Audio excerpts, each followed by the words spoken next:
고린도후서 9장 6절로 12절까지의 말씀, 신약성경 296쪽입니다. 우리 한 절씩 교독하도록 하겠습니다. 이것이 곧 적게 심는 자는 적게 거두고 많이 심는 자는 많이 거둔다는 말이로다. 각각 그 마음에 정한 대로 할 것이요 인색함으로나 억지로 하지 말지니 하나님은 즐겨내는 자를 사랑하시느니라. 하나님이 능히 모든 은혜를 너희에게 넘치게 하시나니 이는 너희로 모든 일에 항상 모든 것이 넉넉하여 모든 착한 일을 넘치게 하려 하심이라. 기록된 바 그가 흩어 가난한 사람에게 주었으니 그의 의가 영원토록 있느니라 함과 같으니라.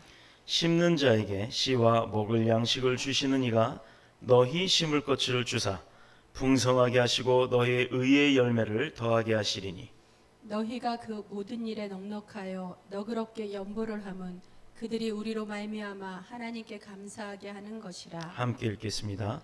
이 봉사의 직무가 성도들의 부족한 것을 보충할 뿐 아니라 사람들이 하나님께 드리는 많은 감사로 말미암아 넘쳤느니라. 아멘. 살아계신 하나님의 말씀입니다.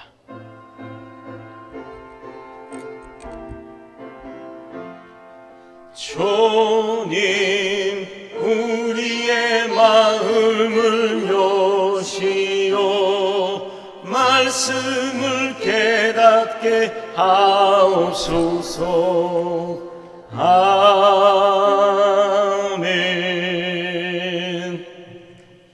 아멘. 할렐루야. 잘 지내셨습니까? 강도사님 뒤에 중간문 좀 닫아주세요. 오늘 비가 오는 가운데도 이렇게 주님을 사모해서 나오신 거 맞죠?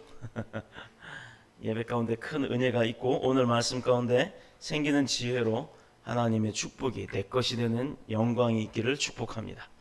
자, 오늘은 기독교계에서 지키고 있는 그 여러 절기가 좀 있어요. 그 중에 맥추 감사절이라고 하는 날로 드리고 있으면 한 해의 농사 중에 첫 소출이 나오는 요 시기에 뭐가 나오냐면 보리 농사를 짓게 돼요. 그래서 그 보리 농사의 첫 수확을 하나님 앞에 감사로 드리는 그 기념으로 예배를 드리는 것입니다.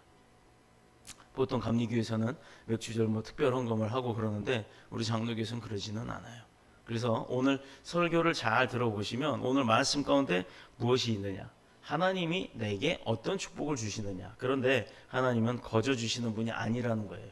그러니 오늘 설교를 잘 들어보시면 내가 축복받을 수 있는 방법을 알게 됩니다. 자, 출애굽기 34장 22절에 보면요, 맥추의 초실절을 지키고 라는 말씀이 있어요. 이건 명령입니다. 이것은 뭐냐면 이스라엘이 처음 익은 그 보리단을 가져다가 추수를 하고 그 첫 제물을 하나님 앞에 드린 거예요. 그래서 우리는 보통 교회에서 하는 헌금 중에 보면 첫 열매라고 하는 게 있어요. 이게 뭐냐면 내가 직장에서 처음 받았던 월급이라든가 아니면 내가 농사져서 그해 처음 딴 과일 같은 것들을 하나님 앞에 제일 먼저 제일 좋은 것으로 골라서 드리는 그런 기념적인 의미를 갖는 것입니다. 그들은 이 맥주절을 하루 이틀이 아니라, 우리는 오늘 하루 예배만 드리고 말이지만 원래는 한 주간을 쭉 이어서 갑니다. 근데 이 이스라엘 백성들은 7주 동안이나 이어갔어요. 7주 동안이나 이어가면서 하나님 앞에 감사를 드리는 온전한 헌신의 계절로 그 절기를 지켰습니다. 이것은 누구 한 사람의 개인의 생각이나 어떤 단체에 국한되어 있는 일이 아니라 이스라엘 백성들에게 전체적인 그 범국민적으로 행사하는 그런 하나님 앞의 예배였어요. 감사하는 예배. 그래서 그것을 보고 그 하나님께서는 그들의 마음을 보시고 기뻐하시고 그리고 축복을 부어주시게 되었습니다. 자, 바로 그 하나님이 오늘 저와 여러분에게도 함께 임한 은총과 은혜와 축복으로 함께 하실 줄로 믿습니다.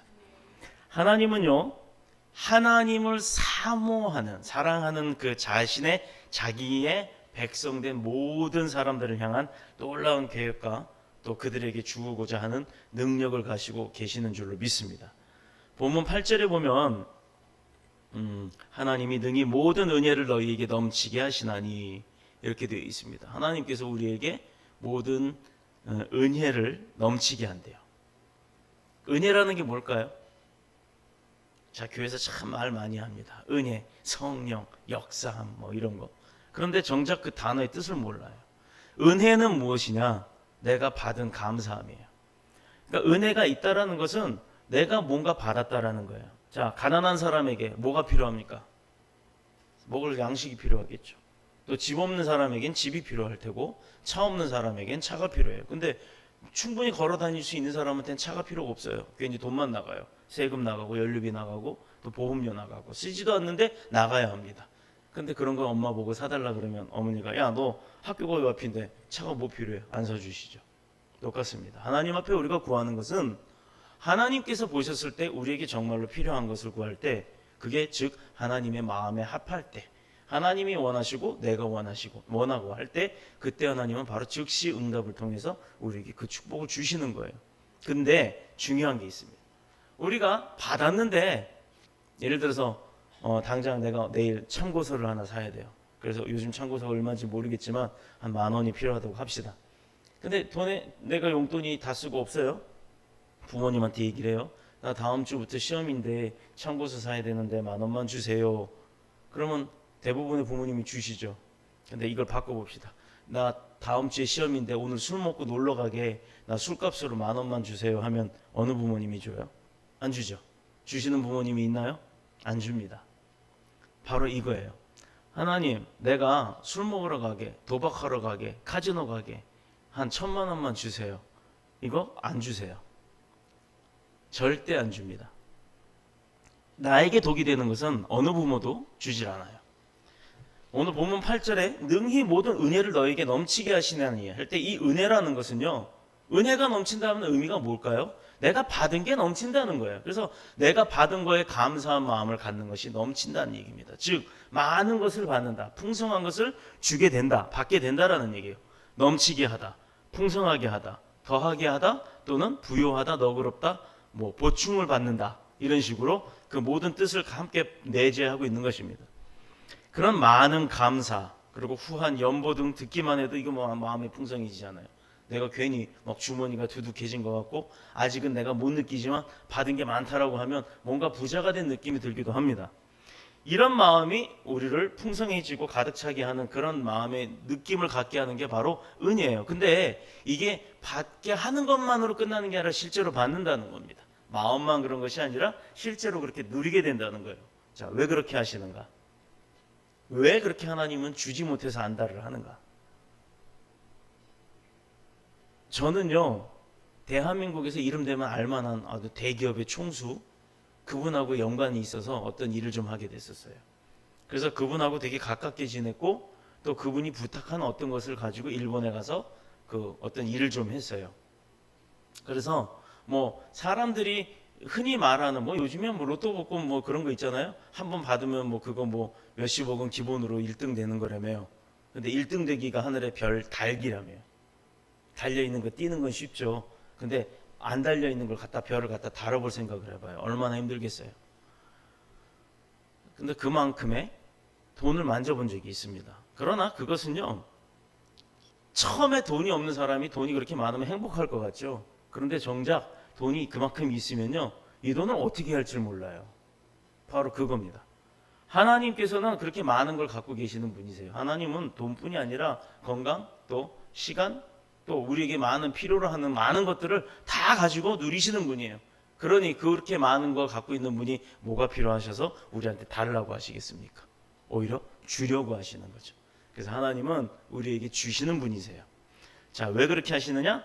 바로 우리가 태초에 하나님의 흙으로 사람을 믿고, 그리고 마지막에 코에다가 생영을 불어넣었다고 했어요. 그래서 우리가 움직이기 시작했습니다. 그렇다 그러면 하나님의 형상을 닮아서 하나님의 모습처럼 생긴 우리가 하나님의 자녀답게 살 수 있도록, 아버지의 자녀, 엄마 아버지 사이에서 태어난 자녀가 아무리 우리 그 옛 속담에도 보면 씨도둑은 못한다고 그러잖아요. 씨도둑질은 못한다고. 왜냐? 아이가 태어나서 자라보면요, 어디가 닮아도 그 부모의 형상을 닮아가게 돼 있습니다. 마찬가지로 그렇게 아버지와 어머니 사이에서 태어난 아이가 그 집안의 가풍을 이어가는 거예요. 그런데 하나님의 자녀로 태어난 우리가 하나님의 자녀의 삶을 살지 못한다. 그렇다 그러면 어떤 일이 벌어질까요? 바로 하나님의 자녀답게 살 수 있도록 그 능력 있는 삶을 살 수 있도록 하나님의 은혜가 넘칠 수 있도록 하나님께서 우리에게 그렇게 부어주시려고 하는 거예요. 그렇다 그러면 이제 답은 나왔죠? 나 하나님의 자녀 맞습니까? 맞아요? 그렇다 그러면 내가 하나님의 자녀답게 살면 되는 거예요. 그러면 나머지 건 다 내 거예요. 자, 놀부심 봅니다. 네 건, 내 거, 내 건, 내 거. 반대로 그걸 좀 변화시키면 하나님 건, 내 거, 내 건, 내 거. 자, 왜? 아버지는 나보다 더 많은 걸 갖고 계시기 때문에 내 걸 뺏어가지는 않으신다는 얘기예요. 즉 아버지 것을 주시려고 하지 내 걸 뺏어가려고 하는 분이 아니라는 겁니다. 그렇게 사랑과 은혜가 넘치는 삶을 살도록 하기 위함이에요. 하나님의 자녀들에게는 두 가지의 기본적인 도리가 있습니다. 이것만 지키면 돼요. 이거 잘 들어보세요. 뭐냐? 첫 번째, 하나님의 자녀로서의 삶. 두 번째는 예수님의 제자로서의 삶. 자, 그러면 이거 되게 간단하게 답은 다 알려줬는데, 그럼 하나님의 자녀로 어떻게 살아야 되고 예수님의 제자로는 어떻게 살아야 되느냐? 바로 그걸 가르쳐줘야 되잖아요. 대부분 말하고 안 가르쳐줘요. 비밀이기 때문에. 자, 그러나 가르쳐드리겠습니다. 안타깝게도 우리 현실은요, 이것을 알면서도 너무 무능력해요. 우리가 할 수 있는 것이 없다는 걸 알기 때문에 하나님의 자녀답게 살 수가 없어요. 어떻게 하나님의 자녀처럼 사는지를 몰라요. 그거를 이용합니다. 누가? 사탄이. 마귀가 우리를 하나님의 자녀답게 살지 않게 하려고 끌어내려요. 잘 들어보세요. 자, 지금 내가 하나님 모르는 사람이에요. 목사가 아니라 하나님을 모르는 그냥 일반 사람이에요. 태어났어요. 우리 엄마 아버지도 하나님 몰랐고 누군가가 나한테 교회 가자고 손 내밀어 보지를 않았기 때문에 교회를 가본 적이 없어요. 그러니 하나님 몰라요. 자, 사탄의 입장에서 봅시다. 하나님으로부터 미움을 받고 저주를 받고 쫓겨난 게 사탄이에요. 그래서 하나님을 대적하기 시작했어요. 자, 그러면은 하나님을 모르는 사람이 태어났을 때 사탄이 신경 쓸 필요가 있어요, 없어요? 가만히 내버려도 하나님 모르거든. 모르잖아요. 그러니 자기 편은 아니더라도 하나님 편은 확실히 아니잖아요. 그러니 내비로 둬도 돼요. 그런데 봅시다. 그러던 사람이 복음이 들어왔어요. 그래서 교회를 나가기 시작해요. 틈만 나면 교회를 못 나갈 핑계를 만들고 틈만 나면 교회를 못 나가게 하는 사건들을 만들어냅니다. 믿기 시작할 때 그런 시험거리들이 많이 와요. 그러나 우리가 왜 그것을 당해야 되는지를 알면은 이길 수가 있는 거예요. 사탄의 입장에서 한번 볼게요. 하나님을 모르던 사람, 가만 내버려도 아무런 문제가 없던 사람이 갑자기 어느 날 교회를 다니면서 하나님 편이 되기 시작해요. 그럼 사탄의 적이 생기잖아요. 그래서 사탄이 가만둬요. 얘가 훈련을 열심히 받아서 아주 특전사 같은 아주 튼튼한 군인, 영적 군인이 되기 전에 내가 빨리 쳐버려야겠다. 싹수를 잘라버려야겠다. 해서 막 건드리기 시작합니다. 그렇다 그러면 여러분 생각해 봅시다. 그렇게 힘들 것 같으면 내가 뭐 굳이 하나님을 믿어야 되나? 그냥 가만히 살다가 가지. 자, 어저께 인터넷에서 어떤 질문이 올라왔길래 이제 댓글을 달아주는데 제가 바로 그 부분을 썼어요. 우리가 그냥 살아도 삽니다. 그러나 기껏 오래 살아봐야 120년 사나요? 몇 년 정도 살까요? 사람의 인생은 100년 살기 힘들어요. 100년 살아도 골골백세라고 합니다. 막 아프고 병원 가고 고통받고 그렇게 삽니다. 그런데 그 이후에는요, 죽으면 끝? 그렇게 생각하는 사람들이 많죠.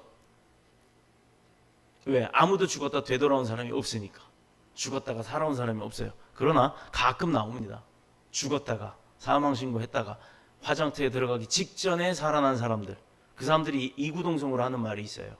나 누구를 보고 왔다. 뭘 봤다. 근데 굉장히 공통적인 건 뭐냐면 커다란 동굴, 암흑 같은 동굴 속을 지나갔는데 어느 날 갑자기 하얀 빛이, 눈을 뜰 수 없을 만큼 밝은 빛이 왔고 내게 손이 보였다라고 하는 이야기는 공통적인 주제예요. 손이 안 보였더라도 밝은 빛, 그리고 뭔가 모를 사람 같은 형상들이 보였다라고 하는 것은 죽었다 살아난 사람들이 하는 말들 중에 거의 이구동성으로 같은 얘기를 합니다. 몇 달 전에 여기 부천에서도 그 사건이 있었죠. 할아버지 돌아가셨는데 아들도 못 알아보던 사람이에요. 치매 때문에. 그런데 다시 깨어났습니다. 사망 선고를 받고 거의 하루 만에. 냉동실 들어가기 직전에 깨어났어요. 그런데 그가 밥 달라 그러고 아들, 딸, 며느리 다 알아보고 그리고 마지막에 7일 동안 사시면서 돌아가실 때 한 얘기가 있습니다. 얘들아, 예수 믿어라. 근데 그건 뉴스에 안 나오더라고요. 병원이 지금 발칵 뒤집어졌는데. 그분 한마디 때문에 그날 응급실에 계시던 중환자실에 있던 간호사들이 전부 개종을 했대요. 이거는 지금 교계 뉴스에 나오는 신문에 나오는 이야기입니다. 바로 이런 부분들은 왜 그 사람들이 죽으면 끝이다라는 생각을 하고 사는지, 이게 바로 사탄의 생각이에요. 우리가 하나님 편에 설 수 없게끔 하기 위해서. 그러면 봅시다. 예수님이 나를 이렇게 위해서 십자가의 생명까지 내어주셨는데 우리는 그 제자로서의 이름을 떳떳하게 내걸고 살 수 있느냐. 그 제자로서의 이름을 내기조차도 부끄러운 삶을 산다 이거예요. 예배 시간에도 또 예배 드리는 것도 귀찮아할 때도 있고, 저도 물론 기도할 때 빨리 기도 끝내야겠다라는 생각할 때 많아요. 저도 사람이기 때문에. 왜 우리가 이렇게 살아야 하는가? 주님의 말씀 가운데는요, 겨자씨만한 믿음만 있으면 너희가 못할 것이 없다라고 했어요. 그러면 뭐냐면 우리가 믿음 생활을 한다고 하는 교회 생활들이 주님이 보시기에 탐탁치 않다라는 거예요. 주님이 원하는 믿음의 생활이 따로 있다라는 얘기입니다. 그것이 무엇이냐? 보여지기 위한 것이 아닙니다. 외식하는 자가 되지 말라고 하셨어요.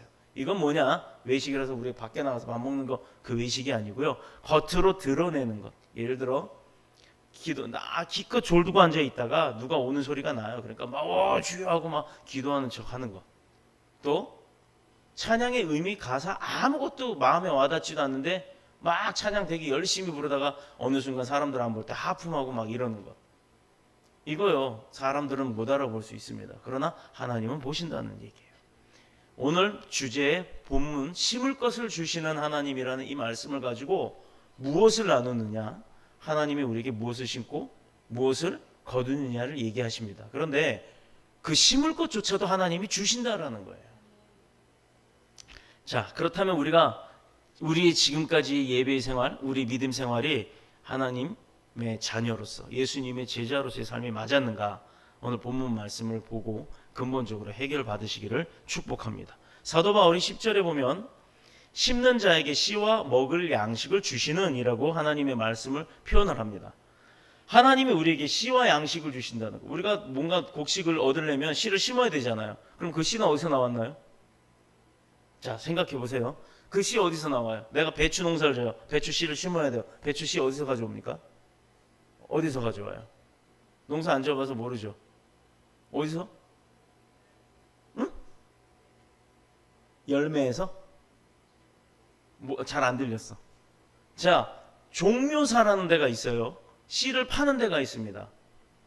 그럼 물론 일단 씨가 그런 데서 내가 돈을 주고 사오든 아니면 전해에 농사를 지면서 배추를 팔지 않고 끝까지 자라다 보면 대가 올라오고 그 위에 꽃이 피고 나중에 열매가 끝나고 나면 열매가 맺죠. 그 씨를 가지고 모아놨다가 할 수도 있어요.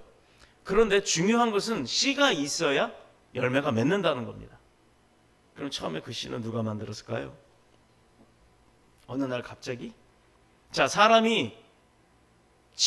과학자들은 사람이 진화에 의해서 원숭이가 유인원이 되고 유인원이 그 호모사피엔스가 되고 호모사피엔스 이후에 인간이 됐다라고 이렇게 얘기를 합니다. 진화로 순서는 바뀌었는지 모르겠지만 저는 과학자가 아니라서 그렇게 유인원이 이렇게 바뀌어 왔다고 해요. 그렇다 그러면 지금 원숭이나 침팬지나 고릴라, 오랑우탄은 없어야죠. 그게 아직도 남아 있잖아요. 그러면 사람으로 다 변화가 됐으면 그런 동물들이 왜 남아 있나요? 없죠. 뭔가 이해가 안 되죠. 자, 눈에 안 보인다고 믿지 않는 사람들이 참 많아요. 여러분, 핸드폰 속에 엄마랑 통화를 합니다. 핸드폰 속에 어머니가 들어가 있는 거 아니잖아요. 눈에 안 보이는 전파를 통해서 뭔가 신호가 왔다 갔다 하는 거고 소리가 들리는 거죠.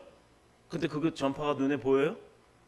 지금 여러분들이 앉아있는 이 찬 공기, 에어컨이 돌아가는 찬 공기가 눈에 보이나요? 내 소리가 보여요? 여러분 귀에 들리는데 내 입에서 나온 소리가 여러분 귀로 들어가는 게 보입니까? 안 보이죠. 이렇게 안 보이는 건데도 실제로 존재하는 게 많습니다.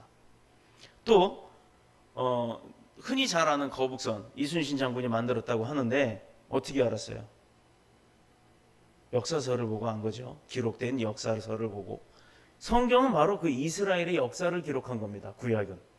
근데 그 구약 속에 보면 여러분들이 읽어보면 그냥 이스라엘의 역사서로 끝나는 것이 아니라 그 이스라엘의 그 숱한 고난과 어려움과 역경 가운데 지금도 이스라엘이라는 땅에 보면 코딱지만 해요. 작아요.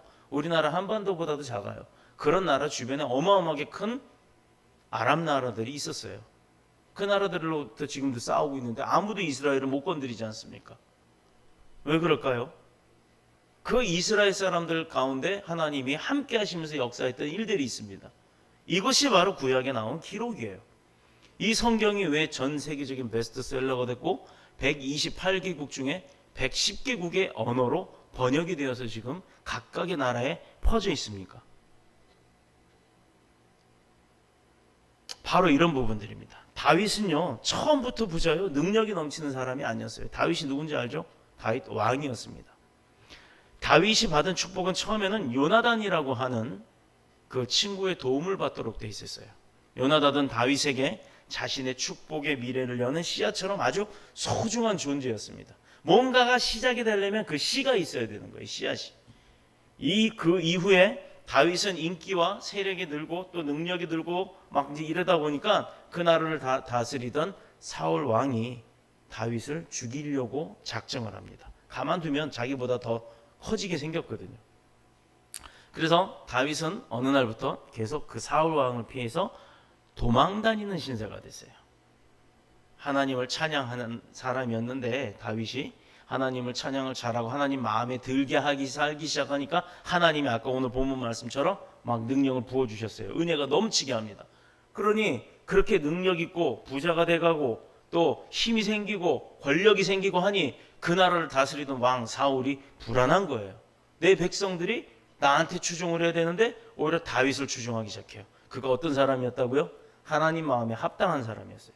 하나님의 자녀로 사는 사람이에요. 그러니까 사울 왕이 죽이려고 작정을 합니다. 근데 그 사울이 어떤 사람이에요? 나중에 그 다윗을 통해서 하나님을 알게 되고 하나님을 만나고 나서 자기 모든 것을 버립니다.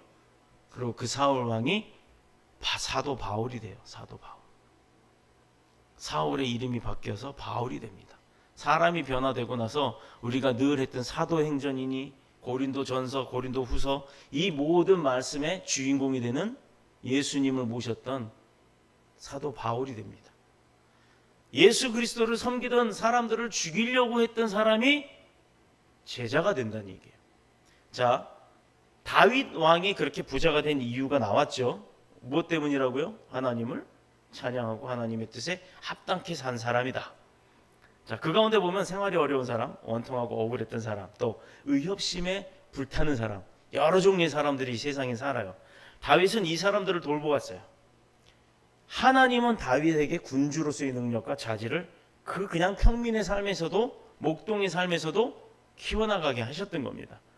하나님은 어려운 중에도 다윗에게 수많은 사람들을 붙여줬고 그것은 다윗의 미래를 위한 씨앗과도 같은 존재의 사람들로 바꿔주셨다는 거예요.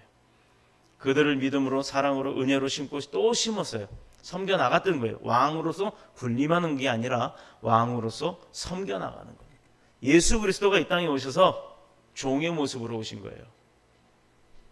왕의 모습으로 오신 게 아니라. 그러니 교회 안에도 주인은 누구다? 하나님이시고 예수님이시고 성령님이시고 또 저와 여러분이 다 주인이란 얘기예요. 그래서 목사가 군림을 하는 그런 위치로 있는 게 아니에요. 다만 직분의 역할이 다를 뿐입니다.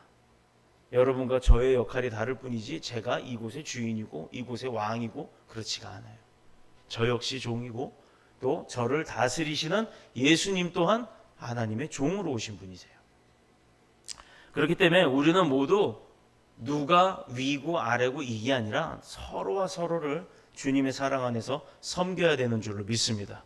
그들을 믿음으로 사랑으로 은혜로 심었다고요.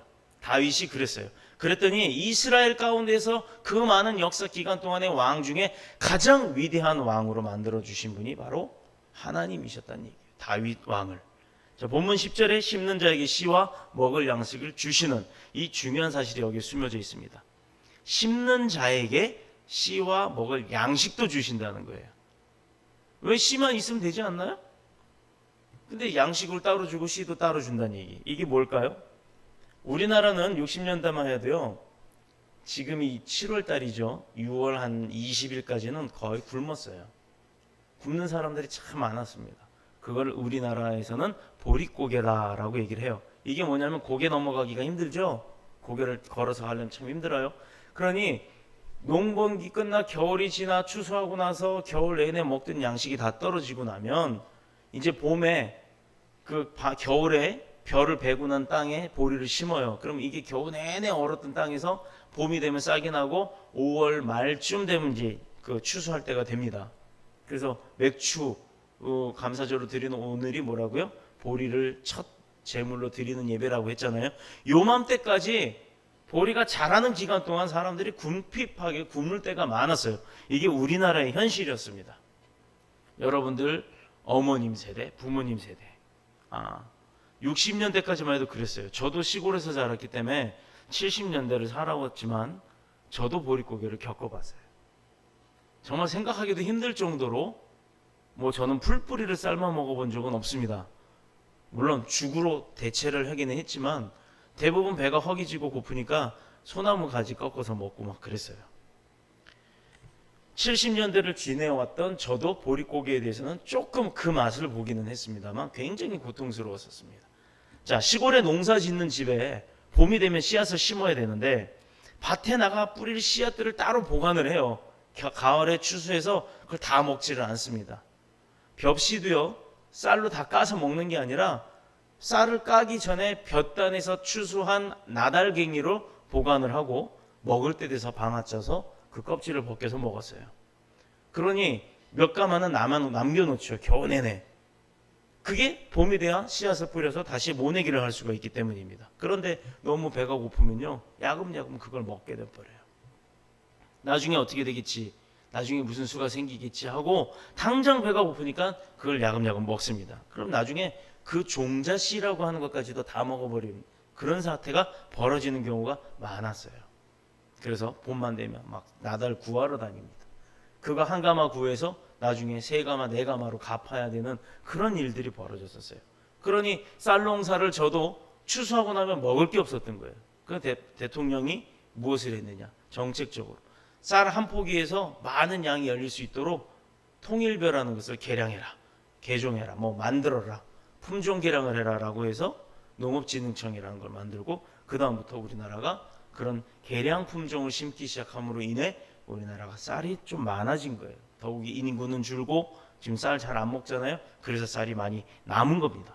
예전에는 지금처럼 쌀이 남질 않았었어요. 이런 사람들에게 마지막 남은 수단이 뭐냐, 땅과 집 다 팔고 그래서 그 땅을 떠나게 돼버리는 거예요. 좀 더 편한 삶 살기. 그래서 농사 짓던 사람들이 자꾸 서울로 왔던 겁니다. 이제는 어때요? 서울에서 살기 힘들죠? 서울에서 아파트 하나 살려면 엄청 힘들어요. 그러니까 자꾸 젊은 사람들이 지방 농촌으로 내려갑니다. 그래서 멜론이니 뭐니 특용작물들을 키워내고 서울서 전세 살 돈으로 지방 내려가서 아파트 사고 떵떵거리고 살아요. 요즘은 귀촌 또는 귀농이라고 합니다. 그렇게 많이 내려갑니다. 이건 뭐냐면 배고픔 때문에 그랬던 거예요. 그러나 우리가 지금 도시에서 살면서는 배고픔은 없어도 궁핍함은 있다라는 겁니다. 자, 우리가 아무리 어려워도 넘을 선이 있고 넘어서는 안 될 일이 있어요. 내가 아무리 돈이 없다고 해서 도둑질하고 강도질하고 살인해서 돈을 빼앗으면 되겠습니까? 하나님의 백성들이 왜 가난하고 무능력하고 이렇게 어려운 일들을 만나야 하느냐? 여기서 우리가 착각하는 게 있어요. 전도할 때 그럽니다. 교회 다닙시다. 예수 믿고 부자 됩시다. 예수 믿고 뭐라고요? 또 뭐라고 그러더런데 내가 잘 기억을 못했어요. 예수 믿고 축복 받읍시다라고 했더니 사람들이요, 축복 받으면 부자 되는 줄 알아요. 축복은 그 사람의 형편에 따라서 내가 돈이 많은 사람한테 돈 더 줘봐요? 의미 없어요. 돈 많은 사람한테 건강을 주는 게 제일 중요합니다. 또 어떤 사람이냐에 따라서 어떤 축복이 나한테 중요한지는 다 사람마다 다른 겁니다. 그런데 사람들이 착각해요. 교회 가면 축복받는다? 그래, 나도 교회 가자. 부자 되려고, 건강해지려고, 또 내 모든 문제점들이 해결받으려고 갑니다. 가자마자 며칠 되지도 않았는데, 아니 뭐야, 교회 갔더니 헌금이나 하라 그러고 맨날 돈이나 내라 그러고 뭐라 하라 그러고 교회는 갔더니 아무것도 아니네, 이렇게 하고 교회 떠나는 사람들 많아요. 중요한 게 있어요. 교회 와서 뭘 배웠는데요? 그런 사람들이 하나님 아나요? 예수님 아나요? 만났나요? 모릅니다. 그래놓고 자기가 교회 다녔더니 교회는 맨날 돈이나 달래 라는 소리를 합니다. 자, 오늘 그 얘기를 합니다. 씨와 양식을 구분하지 못했기 때문이에요. 하나님은 분명히 심는 자에게 씨앗과 먹을 양식을 주신다고 했어요.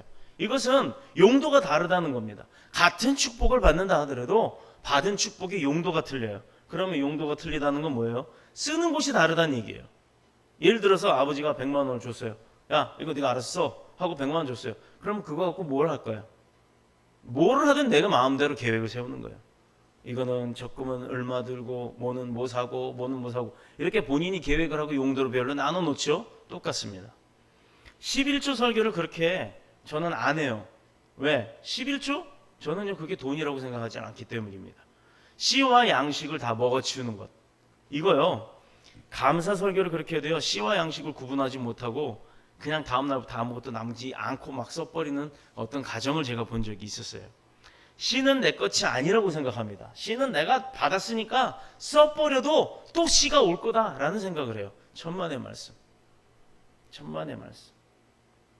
우리 예화가 있죠. 예수님께서 달란트 예화가 있었어요. 씨는 내 것이 아니라고 생각해야죠. 그래야 어렵더라도 살 길이 열리는 겁니다. 씨는 내 것이 아니라 하나님의 나라와 의를 위해 심으라고 주신 것이다 라고 믿어야 됩니다. 그리고 그렇게 우리가 믿고 그렇게 행동을 해야 돼요. 뭐냐? 믿음의 사람들이 분명히 하나님은 믿음의 사람들에게 그 씨와 먹을 양식 두 가지를 주신다고 했다는 이유가 있어요. 씨는 심는 데 쓰고 먹을 양식은 따로 먹는 데 쓰라는 얘기예요. 또한 양식을 먼저 말하지 아니하고 씨를 먼저 말씀하신 이유도 그 양식 먹는 것보다 심는 것이 더 중요하기 때문입니다. 다시 말해서 하나님의 축복은 먹는 양식이 아니라 씻는 씨앗의 비유가 되는 겁니다. 먹는 양식은요 하나님의 나라의 백성으로서 사는 사람에게 기본적으로 오는 축복이에요. 예를 들어서 아무리 개척교회 목사 뭐 다 힘들다고 얘기하고 개척들 안 하려고 하죠. 그런데 개척교회 목사 굶어 죽는 거 봤어요? 개척교회 목사가 굶어 죽었다는 뉴스 나온 거 본 적 있습니까? 없죠. 뭐냐면 개척교회 목사는요 하나님의 먹이세요. 그렇기 때문에 개척교회가 오히려 더 행복해요. 저는요 대형교회에 있어 봤어요. 더 큰 교회 얼마나 스트레스 받았는지 모릅니다. 성도들과의 그 전쟁이 얼마나 컸는지 몰라요. 그런데 저도 개척을 할 생각이 없던 사람이에요. 개척 안 하고 선교사로 아예 외국으로 나가버릴 생각을 했던 사람입니다. 그런데 하나님이 이곳에 이 땅에 이 자리를 허락하시고 여기서 목회하라. 그때 제 주머니에 있던 잔고는 2층 사무실 꾸미느라고 영원이었어요. 여러분 여기 다 알고 계시지만 이 자리가 이렇게 꾸며지는 데까지는 하나님이 주신 씨앗이 심어졌기 때문인 줄로 믿습니다. 이곳을 얻기 위해서도 기도했고 기도의 씨앗이 심어져서 그 열매가 맺혀진 겁니다. 그러니 이게 제가 주인이 아니잖아요. 저는 그냥 여기 공사한 일꾼일 뿐이에요. 먹는 양식은 하나님의 백성이 누리는 기본적인 축복이다. 이렇게 하면 씨는 우리에게 주어진 사명이요 능력이요 더 큰 축복을 누리기 위한 수단이 되는 거예요. 자, 여러분 모닝글로리라는 회사 알죠?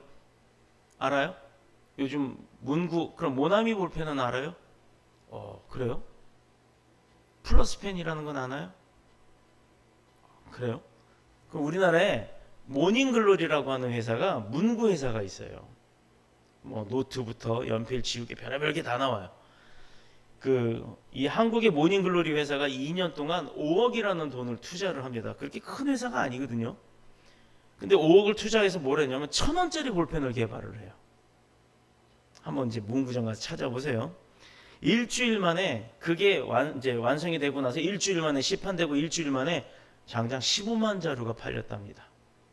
모나미 볼펜 153 볼펜이라고 해서 우리 잘 아는 까만색 그렇게 하얀 몸뚱아리에 끝에만 양쪽이 까만 거 있죠. 우리 학원에서도 쓰는데 모나미 볼펜을 모르는 사람은 간첩이다라고 할 수가 있어요. 되게 싸죠. 300원, 400원. 그러나 모나미 볼펜 써보시면 일주일에 몇 자루 쓰세요? 한 자루 갖고 얼마나 쓰세요?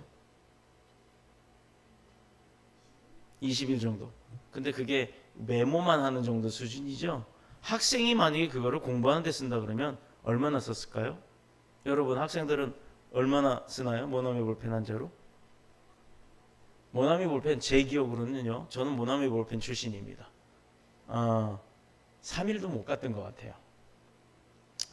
왜냐하면 우리는 깜지락에서 막 써가면서 외웠기 때문에 그게 일주일을 못 갔어요. 3일 정도 갔던 것 같아요. 제 기억으로. 그런데 이 모닝글로리에서 만든 이 볼펜 1,000원짜리가 일주일 만에 15만 자루가 팔린 이유가 있어요. 일본, 그때 당시 우리는 일본 볼펜 하면 최고로 쳤거든요. 그 일본 볼펜들이 따라올 수 없을 만큼의 기술을 개발한 게 하나 있었는데 뭐냐면 수성펜이라는 게 나온 거예요. 잉크가 아니라 사인펜 같이 나오는 수성펜. 얼마나 터치감도 부드럽고 손에 힘 안 줘도 되고, 제 손이 보면 여기가 굳은 살이 베개 있는데 이게 왜 그러냐면 볼펜을 맨날 이렇게 쥐고 하도 쓰다 보니까 손이 변형이 돼서 여기가 이렇게 굳은 살이 나와 있는 거예요. 지금도 딱딱합니다. 이게 왜 그랬냐 하면 그 마하펜이라고 하는 게 나왔는데 이게요, 잉크가 아니라 물이 들어있는데도 불구하고, 검정색 잉크, 수성 잉크가 들어있는데도 불구하고 일주일 이상을 썼다는 얘기예요. 그러니 여러분 생각해 보세요. 그때 당시 400원, 500원 하던 모나미 볼펜 한 자로 3일을 쓰던 걸 이게 1,000원짜리는요 일주일 이상이 가버려요. 그래서 이게 뭐냐면요, 그 모닝글로리 회사가 작은 회사였음에도 불구하고 볼펜 1,000원짜리 하나 개발하기 위해서 5억이라는 어마어마한 돈, 그때 당시 5억이면요 집을 몇 채 샀어요. 그거를 갖다가 개발하는 데 투자를 했다 이거예요. 자기 회사의 제품을 만들어내기 위해서 그 씨앗을 심었다는 얘기입니다. 그 결과는요 더 큰 열매가 왔죠. 일주일 동안 15만 자루만 팔고 말았겠냐 이 말입니다. 지금까지도 나와요 그 볼펜이. 자, 이익은 이익이고 그 가운데 다시 투자할 수 있는 것, 이것은 바로 기업 정신에서는 재투자, 생산에 비한 재투자라고 하는 씨앗을 심는 일입니다. 자, 구체적으로 오늘 그 말씀에 어떤 게 있었냐면 8절에 보면 모든 것이 넉넉하여 모든 착한 일을 넘치게 하려 하심이라. 9절에 그가 흩어 가난한 자들에게 주었으니 그의 의가 영원토록 있느니라. 12절에 보면 이 봉사의 직무, 또 13절 그 다음 절에 오늘 본문은 아니지만 너희 후한 연보로 말미암아 하나님께 영광이 되었다 이렇게 돼요. 이것은 흉년으로 인해서 어려움을 당하는 예루살렘 교회를 돕는, 구제하는 일을 중심으로 하는 모든 착한 일, 의로운 행위를 말하는 겁니다. 그래서 개척교회임에도 불구하고 우리 교회 오시는 분들이 가끔 있죠. 그러면 저희는 빈손으로 보내질 않아요. 식사 함께 할 수 있을 만큼의 작은 구제 헌금을 드립니다. 큰 교회로 가지를 않아요. 이분들이 큰 교회 가면요 재정적으로 넉넉한 그 교회 가면 뭐 10만 원 100만 원 줄 줄 어떻게 알아요. 그러나 그런 교회 가면요 목사님을 만나기도 힘들대요. 그래서 그분들은 그런 데를 안 가고 오히려 개척교회를 찾아옵니다. 개척교회 오면 목사님들이요 거저 보내질 않아요. 왜 거저 보내지 않을까요? 바로 이 부분 때문입니다. 씨앗을 심는 겁니다. 그가 우리가 하나님 앞에 드린 그 헌금을 가지고 구제를 하는 이유는 그 하나님께서 쓰시는 사역에 물질이 사용이 되는 거예요. 하나님의 것을 받아서 그가 밥을 먹든 술을 먹든 뭐를 먹든 사용했잖아요. 그래서 우리는 그 믿음으로 줍니다. 지금이야 그가 술을 먹고 밥을 먹고 끝나겠지만 하나님 그래도 그 사람 붙들어 달라고, 그 믿음이 그 사람의 영혼이 구원받아서 주의 일을 하는 사람, 아니 구원받을 수 있는 사람이 되게 해달라고 하는 그 믿음 때문에 주는 거예요. 그거 싫다고 하는 분이 있었어요. 우리도 형편 어려운데 우리나 도와주지 왜 그런 사람들 도와줍니까? 라고 이야기하시는 분이 있었어요. 마음이 안타깝죠. 구제하는 일, 선교하는 일, 봉사하는 일, 헌금하는 일, 주의 종을 섬기는 일, 이 사회적 봉사 등은 이 모든 것들을 다 말하는 겁니다. 요즘 목회자 세금 납부 문제로 말이 많죠? 여러분은 목사가 세금 내야 된다고 생각하세요? 내야 되죠? 수입이 있으면 그만큼 세금을 내야 되잖아요. 그래야 나라가 돌아가는 거니까. 당연하죠? 저는 당연하다고 생각합니다. 근데 이거는 그런 문제로, 지금 제가 말한 문제로 당연하다 생각하는 게 아니에요. 저는 성경의 말씀대로 합니다. 가이사의 것은 가이사에게, 하나님의 것은 하나님에게. 이래서 저는 하나님의 백성이기도 하지만 대한민국의 국민이기도 해요. 그래서 세금을 냅니다. 그런데 중요한 게 있어요. 제가 월급이 없어요. 여러분들이 저 월급 주시는 거 아니잖아요. 제가 어디 가서 일을 해서 월급 받는 것도 아니잖아요. 그러면 버는 게 없는데 어떻게 세금을 냅니까? 내야 돼요, 말아야 돼요? 참 곤란하죠? 버는 게 없기 때문에 낼 수는 없어요. 달라고도 안 할 겁니다. 그래서 지금 종교인 과세 문제로 이야기가 나오기는 하나 이걸 시행을 못하는 이유가 있어요. 대형 교회 목사님들은 1년에 뭐 몇천만 원씩 번다고 합니다. 월급을 받는다고 합니다. 근데 사실 설교하고 교회 섬기는 일이 이게 업무가 아니라 섬김이고 봉사이기 때문에 사례비를 받는 거지 월급을 받는 게 아니에요. 그렇기 때문에 월급에 해당되는 내가 일하고 번 것에 대한 그 가끔세를 뗄 수는 있겠지만 목사님들의 그 사례비에 대해서는 가끔세를 뗄 수가 없는 거예요. 이거는 월급이 아니기 때문에 사례비는 그 달에 따라 바뀌잖아요. 대형 교회와 다르지만 자 봅시다. 그래서 그런 교회가 대한민국에 과연 몇 %나 되나? 기독교 중에 2%도 안 돼요. 그 2%의 세금을 부과하고 거두려고 98%를 정부에서 저 같은 사람한테 차상위 계층 또 생계 지원으로 매달 280만 원씩 뭐 요즘 그거죠? 최저 생계비가 280인가 310인가 그래요. 가구 인원수에 따라서 그걸 저한테 줘야 되는 거예요. 저는요 감사해요. 그냥 세금 이거 시행했으면 좋겠어요. 빨리. 그럼 다음 달이라도 시행을 하면 그 달부터 저는 월급이 들어옵니다. 나라에서. 차상위 계층. 직장 없는 사람. 그런데 교회 운영을 하기 때문에 지원을 해야 돼요. 그게 얼마? 1인당 200만 원 정도 된다고 해요. 그러면 98%의 교회에다가 200만 원씩을 주는 거하고 그 2%의 교회에서 받는 세금하고 어떤 게 더 이득이 있겠어요? 그러니 대체적으로 사람들이 정치인들이 하겠다 말은 해놓고 시행하려고 그러면 2년 연장합시다. 2년 연장합시다. 이러고 가는 거예요. 잘 모르는 분들이 교회 목사면 뭐 돈이 되게 많은 줄 알아요. 교회 목사는 월급을 받아도 교회 헌금 여러분들이 하시는 거 가지고 뭘 하냐면 어려운 사람 도와주고요. 선교하고요. 또 교회 운영을 합니다. 자, 어려운 사람 도와주고 영수증 처리해 주세요. 가능해요? 불가능해요. 아픈 사람 정말 교인들 중에 형편 어려워서 정말 당장 급해서 집 쫓겨나는 사람 어디 저 원룸이라도 얻으라고 지원합니다. 그래놓고 보증금 영수증 주세요. 이거 가능해요? 안 돼요. 병원비 내주고 영수증 처리, 경비 처리 합니까? 안 됩니다. 그래서 교회는요 헌금의 명목이 없는 거예요. 근데 그걸 죄다 어떻게 썼는지 모르고 알지도 모르고 그거 확인도 안 한 상태에서 엉뚱한 소리들을 인터넷 보니까 엄청나게 하더라고요. 저는 분명히 얘기합니다. 목회자 세금 내는 거 맞아요. 국가에다가 헌신하는 거 맞습니다. 하나님의 나라에 헌신하는 종이기 때문에 내가 속한 가해사의 것처럼 내가 속한 국가에도 해야 되는 것 당연합니다. 그러나 형편이 안 돼서 못하는 것뿐이에요. 그것을 세상에서 하는 말대로 가십거리가 되면 안 된다라는 겁니다. 자신의 생계비를 벌어서 교회에 헌금하고 임대료 내고 사역을 감당해 나가는데 왜 이런 일을 하는 줄 아세요? 왜 할까요? 안 하면 좋죠. 안 하면 들어오는 수입 다 내가 먹고 싶은 거 사고 입고 싶은 거 입으면 되죠. 근데 이건요 왜 이렇게 하느냐? 바로 교회에 하나님이 주신 사명이 있기 때문입니다. 그 사명을 저는 섬겨나가는 거예요. 고대 아테네 시민들은 특히 생활에 여유가 있는 사람들은요 자진해서 그 공공의 봉사를 맡아 합니다. 우리 요 근방에도 그런 분들 많이 있죠. 캐톨릭 신자들 봉사 많이 하면 천국 간다. 천만에요. 어디 성경에 봉사 많이 해서 천국 간다고 돼 있습니까? 하나님은 분명히 말씀하셨어요. 예수 그리스도를 믿는 자만이, 그래서 내가 구주임을 예수 그리스도를 구주로 영접하는 자만이 그 믿음으로 천국 간다 했지, 봉사 많이 하고 선교 많이 한다고 구제 많이 한다고 예수 그리스도인은 알지도 못하는 채로 그렇게 한다고 해서 천국 간다고 한 게 아니에요. 자, 분명한 것은 하나님께서 오늘 우리에게 말씀하십니다. 남들보다 수고를 더하고 또 남들보다 더 많은 희생을 치르는 것을 우리는 손해본다라고 생각을 해요. 그렇죠? 그래서 초대교회는 집사들을 세울 때 어떻게 세웠냐? 믿음과 성령이 충만한 사람들을 세웠어요. 그렇지 않으면 원망과 분쟁이 생겨나기 때문입니다.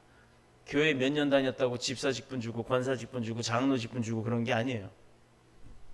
그런 의미에서 교회 안에서의 신앙생활은요 어떻게 보면 농사 짓는 것과 같습니다. 더 많은 영역을 확보해서 더 많은 일들이 생겨나고 그 일을 하고 수고를 하고 나면 가을에는요 어때요? 열매가 많아져요. 내가 요만한 땅에다가 벼만 심었다면 가을에 쌀 요만큼밖에 안 나와요. 그런데 요만한 땅에다가 옆에다가는 또 저런 초원 같은 데다가 사과나무도 심고 다 해봐요. 그러면 내가 사시사철 먹을 것 내가 노력한 만큼 거둘 수 있는 게 농사의 의미입니다.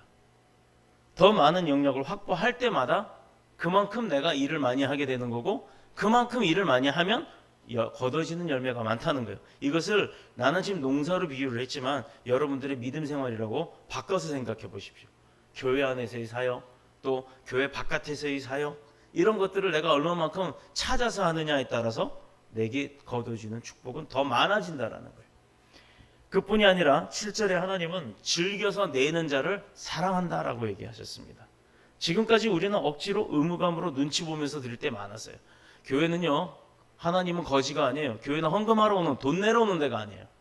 저는요, 교회 헌금 안 하셔도 뭐라고 안 해요. 그러나 본인의 마음에 감동이 되면 그건 얼마든지 하셔도 좋아요. 그런 중요한 게 있습니다. 자발적으로 하셔야 돼요. 조금 더 아깝다는 생각이 들면 하지 마세요. 안 하셔도 됩니다. 하나님 거지 아니에요. 하나님 앞에 헌금하는 거예요.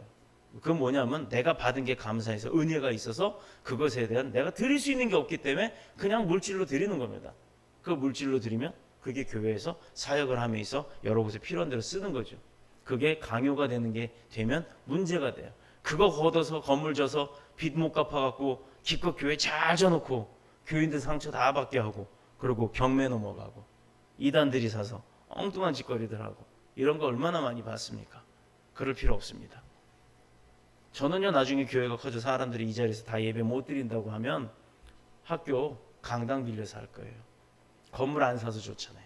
대신에 헌금 많이 생기면 그만큼 다 또 쓸 겁니다. 교회가 저축하는 곳이 아니에요. 목사 배불리는 곳이 아닙니다.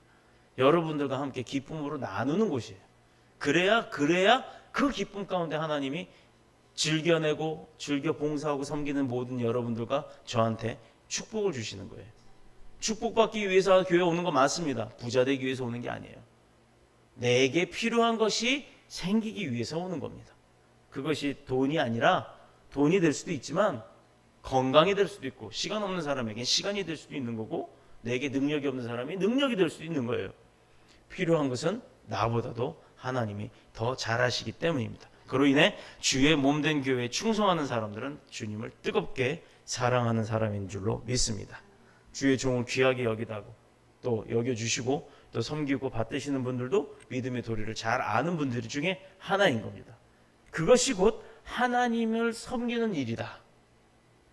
이것을 잘 알고 있는 분들이고 이렇게 살아갈 때 바로 하나님의 제자요 백성이요 그리스도의 제자, 예수 그리스도의 제자로 살아가는 축복받는 비결이 되는 거예요.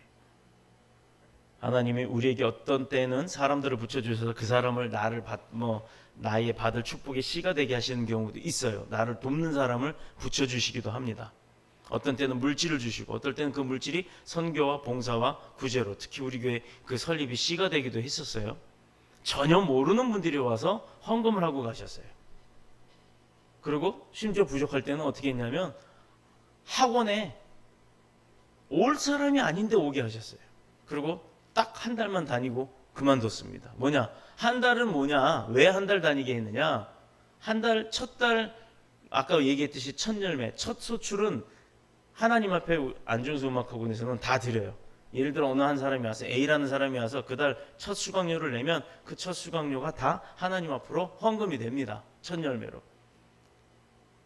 그러면 뭐예요? 한 달 딱 하고 나니까 안 와요. 그러면 학원에선 수입이 있었던 게 아니에요. 들어와서 한 달 가르쳐 준 그 수입이 하나님 앞에 드려졌다는 얘기예요. 그렇게 하나님께서는 여기 재료를 그때그때 살 때마다 채워주셨어요. 지금까지 우리가 살면서 필요한 것에 대한 양식 문제를 걱정하고 고민들 많이 하십니다. 또 거주 문제, 직장 문제, 또 직장에서의 관계, 또 내가 학업의 문제, 공부하는 그 스트레스 등등 여러 가지 이런 것들은 너무 많이 걱정들을 하세요. 걱정하지 마세요. 이제부터 여기 고3도 있고 또 이제 또 고3이 될 사람도 있고 직장인도 있고 가정 가지신 분들도 있고 그런데 중요한 것은 매번 걱정은 하면 할수록 그 걱정이 늘어난다는 겁니다. 왜? 우리가 하나님의 뜻에 맞는 삶만 살면 그 걱정거리는 다 없어진다는 거 믿으시길 축복합니다. 왜? 다 주신다고 하셨잖아요. 다 주신다고. 하나님은 우리에게 모두 씨와 양식을 구별하여 충만케 주시는 분이신 줄로 믿습니다. 그러므로 저와 여러분이 하나님의 그 뜻에 합당하게 거주하며 하나님의 나라와 그의 의를 위해 더 크게 영광스럽게 쓰임을 받는 축복의 저와 여러분이 되시기를 그리스도이신 예수님의 이름으로 축복합니다. 축원합니다. 기도드리겠습니다. 주의 집에 영광이 가득해